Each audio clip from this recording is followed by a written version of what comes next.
Good morning, my friend. Tell me truthfully now, when you opened your eyes today, did you spring out of bed like you used to?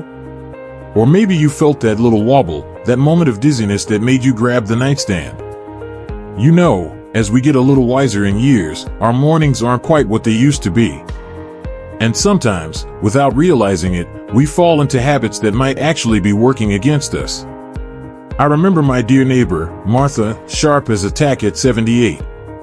One morning, she hopped out of bed to answer the phone, lost her balance, and ended up with a bruised hip and 2 weeks in rehab. What shocked her most? The doctor said it wasn't just bad luck. He called it a morning mistake. That got me thinking, how many of us are making similar little errors in those first precious hours of the day? That's why today, I want to share with you 4 common morning mistakes many of us over 70 make, and simple, practical ways to avoid them. These aren't just minor slip-ups, they can truly affect how we feel all day long. But here's the good news, tiny adjustments can make a world of difference. Let's start with the first one, because it's something nearly all of us do without a second thought. Mistake number 1, jumping out of bed like you're 25. You've done it 1,000 times, alarm rings, feet hit the floor, and off you go. But here's what's happening inside your body when you do that. Overnight, your blood pressure drops slightly. When you stand up too quickly, your heart has to work overtime to pump blood upward to your brain. If it can't catch up fast enough, whoosh, there goes your balance. That dizziness? It's called orthostatic hypotension, and it's a top reason for falls in our age group. Now, picture my friend Ben. He's 82, still tends his rose garden every day. But after his own dizzy spell, he changed one thing. He added a 90-second pause between waking and standing. First, he sits up slowly. Then he dangles his feet off the bed, wiggles his toes, takes 3 deep breaths. Only then does he stand, holding the headboard for support. He told me, it's like giving my body a gentle heads up instead of a fire alarm. Try this tomorrow. Before your feet touch the floor, take a moment to be in your body. Stretch your arms overhead like you're reaching for the ceiling. Rotate your ankles. Shrug your shoulders. These tiny movements signal your heart and blood vessels, friends, we're waking up now. Then place both feet flat on the floor, count to 5, and rise with your knees slightly bent. Keep a sturdy chair or bed frame within reach. It's not about moving slowly, it's about moving mindfully. Mistake number 2, skipping your morning water. Now, after you've eased out of bed, what's the first thing you reach for? If it's the coffee pot, you're not alone. I love my morning cup too. But here's the thing, after 6 to 8 hours without water, your body is parched. Even mild dehydration thickens your blood, making your heart pump harder. That can leave you feeling foggy or even lightheaded. Worse? It strains your kidneys and can worsen constipation, something none of us want. My cousin Edna used to say, I don't drink water first thing, it makes me run to the bathroom all morning. But when her doctor explained that dehydration was making her joint stiffness worse, she tried an experiment. She filled a pretty glass jar each night with 2 cups of water and left it on her nightstand. The moment she sat up in bed, she'd drink half. Not only did her morning stiffness ease, but she found she didn't need constant bathroom trips. Why? Hydration actually helps your bladder function better over time. Here's what I do. I keep a small thermos of room temperature water by my bed. Not ice cold, that can shock your system. Before I even put my slippers on, I sip it slowly while I do those gentle stretches. If plain water feels boring, add a slice of lemon or cucumber. Your blood, brain, and joints will thank you by mid-morning. These first 2 changes, taking that mindful pause and welcoming the day with water, might seem almost too simple. But trust me, they're game changers. Martha still tends her tomatoes every morning, and Ben's roses have never looked better. They've told me these small shifts help them reclaim their steadiness and energy. Now, I know what you might be thinking, what about breakfast? Or that morning walk? Absolutely, those matter too, and they're exactly what we'll explore next. Because how you fuel your body and move in those early hours can either set you up for a vibrant day, or quietly work against you.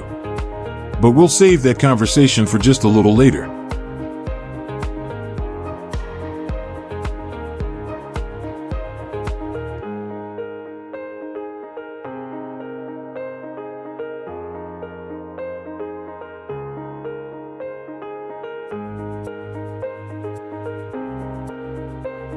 Settling into a cozy armchair, steaming mug in hand. There you are. I hope you've been giving those first mindful moments of your morning a little extra care since we last chatted. You know, it's fascinating how those small shifts, taking that slow, conscious rise and welcoming the day with water, can ripple out into your whole morning. It's like setting the dial to gentle instead of rush. And speaking of setting the dial, remember how we left off talking about breakfast and that morning walk? Well, that brings us perfectly to our next two morning mistakes. These aren't about what you do necessarily, but how you do it. Think of it like tending a beloved garden. A little thoughtful care makes all the difference. Mistake number 3, choosing the wrong breakfast fuel. Breakfast. For so many of us, it might be a quick slice of toast, maybe a bowl of cereal, or perhaps just that second cup of coffee. It's easy, familiar. But here's the catch: after 70, our bodies process food differently. That sugary cereal or plain white toast, it sends your blood sugar soaring and then crashing down like a dropped teacup an hour later. You know that mid-morning slump, that sudden tiredness or even a bit of shakiness? That's often the blood sugar roller coaster. And over time, those spikes and crashes aren't just tiring, they can strain your body. Then there's skipping protein. Protein isn't just for building muscles, my friend. It's the steady hand that keeps your blood sugar stable, helps you feel full and satisfied, and provides the building blocks your body needs to repair itself overnight. Without enough good protein in the morning, you might find your energy fading fast, or even notice you're losing a bit more strength than you'd like. Take my friend Arthur. Sharp as ever at 76, but he'd complain about feeling hollow by 10 a.m. His breakfast?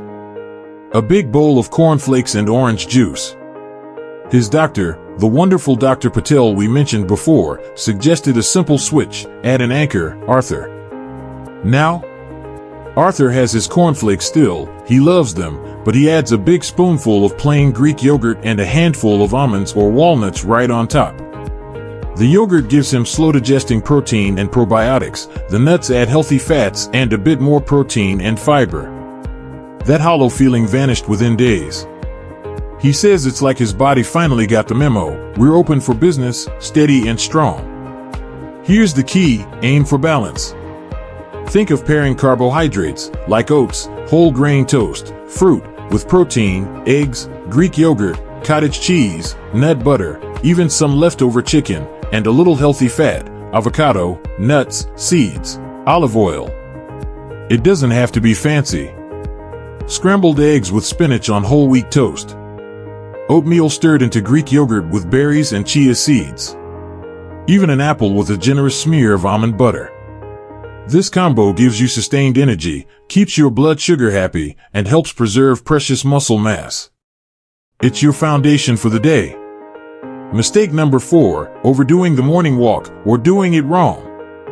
Now, moving that wonderful body of yours in the morning? That's gold. A gentle walk gets the blood flowing, lifts the spirits, and keeps those joints happy. But here's where we can sometimes trip ourselves up, literally and figuratively. The first mistake is thinking more is always better. Pushing yourself to walk farther or faster than your body is ready for that day, especially without warming up, is like revving a cold engine. It puts stress on your heart, your joints, and can leave you feeling exhausted or even sore for the rest of the day, defeating the whole purpose. The second mistake is skipping the warm-up entirely. Just like we don't jump out of bed, we shouldn't jump straight into our main walk.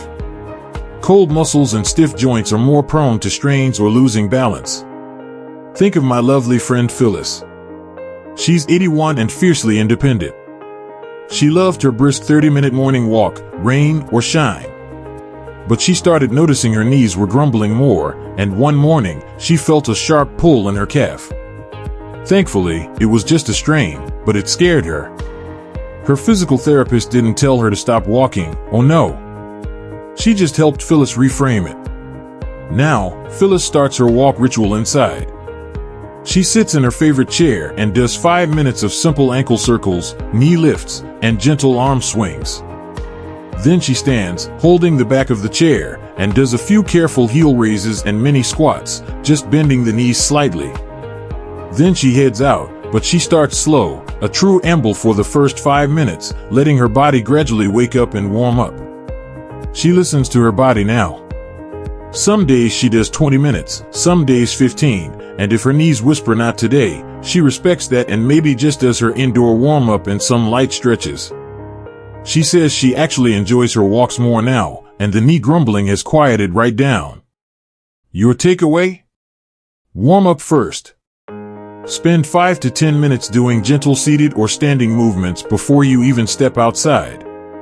Start slow. Let the first few minutes be truly easy.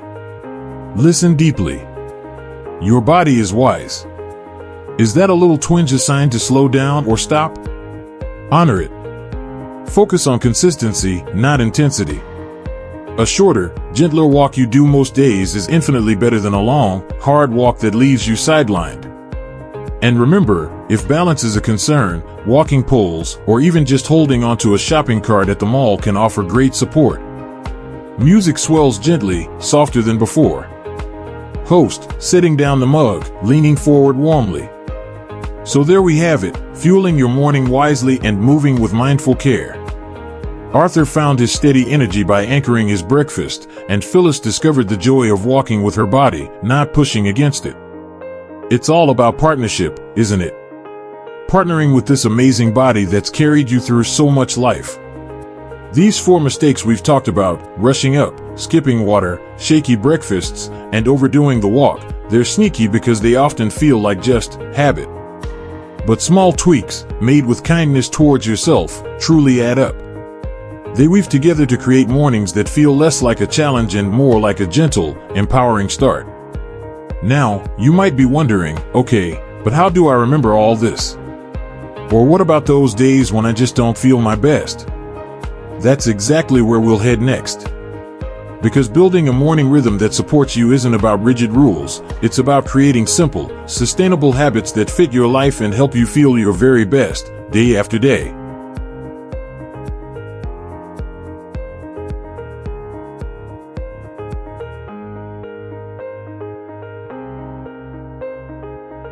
You know, Phyllis's story about listening to her body really stayed with me. Because that's the heart of it, isn't it? Building a morning that truly supports us after 70 isn't about adding a long list of chores or rigid rules. It's about tuning in, being kind to ourselves, and making small, sustainable shifts that become second nature. So, let's talk about how to weave these changes we've discussed, rising mindfully, hydrating, fueling wisely, and moving with care, into the beautiful tapestry of your unique life. Building your gentle morning rhythm. Think of this not as starting over, but simply refining what you already do. The key is to start small and be consistent. Trying to change everything at once is a recipe for feeling overwhelmed and giving up. Pick one of the mistakes we talked about that resonates most with you right now. Maybe it's that moment of dizziness when you stand. Start tomorrow by simply sitting on the edge of the bed for 90 seconds, breathing deeply, before you stand. Master that, feel the difference, and then perhaps add the glass of water waiting for you. Link your new habit to something you already do reliably. This is called habit stacking. For instance, after you slowly sit up on the edge of the bed, new habit, then you sip your water, new habit. While your coffee brews, existing habit, then you do your 5-minute gentle warm-up stretches, new habit. Before you take your first bite of toast, existing habit, then you add that spoonful of yogurt or nuts, new habit. These tiny anchors make the new actions feel automatic, not like extra work. What about those off days? We all have them, my friend. Mornings where you wake up feeling stiff, or tired, or maybe just a bit under the weather. This is not failure. This is where true wisdom shines. On these days, be your own best friend. Listen deeper. Is that fatigue telling you to skip the walk entirely and just do some gentle chair stretches? Honor that. Maybe just walk to the mailbox and back today. Simplify. If a balanced breakfast feels like too much, grab the essentials, a hard-boiled egg and a piece of fruit, or some yogurt with a sprinkle of seeds. Something is always better than nothing. Hydrate gently. If drinking water feels difficult, try tiny sips throughout the first hour, or have a warm cup of herbal tea instead. Double down on the pause. On tough mornings, that mindful moment sitting on the edge of the bed is even more important. Give yourself permission to take an extra minute. Breathe. Remember Phyllis? Some mornings now, she simply sits by her window with her tea after her indoor warm-up, enjoying the birds. She calls it her quiet victory, listening and respecting what her body needs that day. That's strength, not surrender. The ripple effect, more than just mornings. Here's the beautiful secret no one always talks about. When you start your day grounded, hydrated, nourished, and moved with kindness, it sets a tone. It sends a message to your whole being. You are valued. You are cared for. This simple morning rhythm can ripple out into your entire day. You might find sharper focus, stable blood sugar and hydration clear the mental fog. Steadier energy, avoiding the crashes means more consistent vitality. Better balance and strength, mindful movement protects you. Improved mood, starting calmly fosters a sense of peace and control. Resilience, you're better equipped to handle whatever the day brings. It's not about chasing youth, my dear friend. It's about embracing the vibrant, capable, wise person you are right now and giving yourself the simple, loving support you deserve to live that life fully.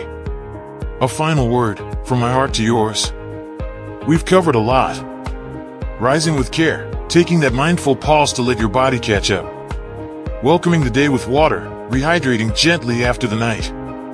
Anchoring your breakfast, choosing balanced fuel for steady energy. Moving with wisdom, warming up, starting slow, and listening to your body's signals. But more than the specifics, I hope you take away this feeling. Your well-being matters deeply. These small morning acts of kindness towards yourself are powerful. They are declarations that you are worth taking care of. So, I encourage you, start small. Pick just one thing that feels doable tomorrow. Celebrate that step. Notice how it feels. Then, when you're ready, add another gentle layer. Host, standing up slowly, demonstrating mindful movement, smiling warmly at the camera. I'd love to hear how it goes for you. What one small change are you going to try? Or maybe you've already found a morning trick that works wonders. Please share your thoughts, your experiences, your wisdom down in the comments below. Let's learn from each other and build a community right here, supporting each other and living our best, most vibrant days. If this conversation felt helpful, if it sparked an idea or gave you a little nudge of encouragement, would you do me a kindness? Give this video a thumbs up. It lets me know this message is reaching the wonderful people it's meant for. And if you haven't already, consider subscribing and clicking that little bell. I'm here regularly, sharing simple, practical ways to nurture your health, happiness, and independence as we navigate these wonderful, wise years together. Remember, my friend, every single morning is a fresh page, a new chance to show up for yourself with kindness. You've lived a remarkable life.